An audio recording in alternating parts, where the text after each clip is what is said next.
जिनका शरीर विकृत हो चुका है। कुछ आत्माएं हवा में तैर रही होती हैं तो कुछ जमीन पर रेंग रही होती हैं। वह नई आत्मा को देखकर उसकी तरफ लपकती है, उसे डराने की कोशिश करती है। यह दृश्य देखकर वह नई आत्मा डर के मारे कांपने लगती है। वह छिपने की जगह ढूंढती है, लेकिन श्मशान के खुले मैदान में छिपने की कोई जगह नहीं होती। उसे अपनी गलतियों का, अपने पापों का पछतावा होने लगता है। वह सोचती है कि काश मैंने जीवन में कुछ पुण्य किया होता, काश मैंने भगवान का नाम लिया होता तो आज मुझे यह दिन नहीं देखना पड़ता। गरुड़ पुराण कहता है कि उस 1 घंटे में आत्मा को यमदूत तुरंत नहीं पकड़ते, वह उसे छोड़ देते हैं ताकि वह अपनी आंखों से देख सके कि जिस शरीर और जिस संसार पर उसे इतना घमंड था उसकी असली औकात क्या है। यह श्मशान वैराग्य का क्षण होता है। आत्मा को यह एहसास दिलाने के लिए कि तूने क्या खोया है और क्या पाया है, उसे वहां रुकना पड़ता है। उस समय आत्मा को एक बहुत ही विचित्र अनुभव होता है। उसे समय का ज्ञान नहीं रहता। जो हमारे लिए 1 घंटा है वह उस आत्मा के लिए कई दिनों के बराबर लगता है।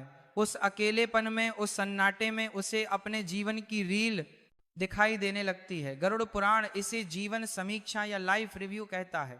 बचपन से लेकर जवानी तक और जवानी से लेकर बुढ़ापे तक उसने जो भी कर्म किए, चाहे वह बंद कमरे में किए हो या सबके सामने, सब कुछ उसकी आंखों के सामने तैरने लगता है।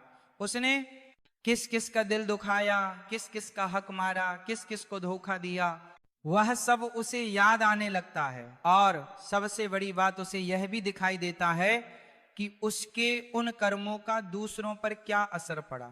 अगर उसने किसी गरीब की मजदूरी मारी थी तो उसे उस गरीब के बच्चे भूख से रोते हुए दिखाई देते हैं। अगर उसने किसी जानवर को पत्थर मारा था तो उसे उस जानवर का दर्द महसूस होता है। यह है मानसिक पीड़ा, शारीरिक पीड़ा से कई गुना ज्यादा होती है। आत्मा चीखती है, रोती है, लेकिन वहां उसके आंसू पोंछने वाला कोई नहीं होता। वहां सिर्फ हवा की सनसनाहट होती है और दूर कहीं कुत्तों के रोने की आवाज। यह वह समय है जब इंसान को अपनी असलियत का पता चलता है।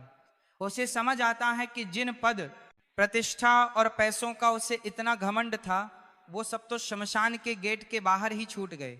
अंदर तो सिर्फ वह और उसके कर्म ही आए हैं। शमशान की उस भूमि पर खड़े होकर आत्मा देखती है कि उसके शरीर की राख अब ठंडी हो रही है। वो उस राख को छूने की कोशिश करती है। उसे याद आता है कि इसी शरीर पर वह महंगे कपड़े पहनती थी, इसे इत्र से महकाती थी, लेकिन आज यह राख हवा में उड़ रही है और कोई इसे समेटने वाला भी नहीं है। यह शून्यता उसे तोड़ दे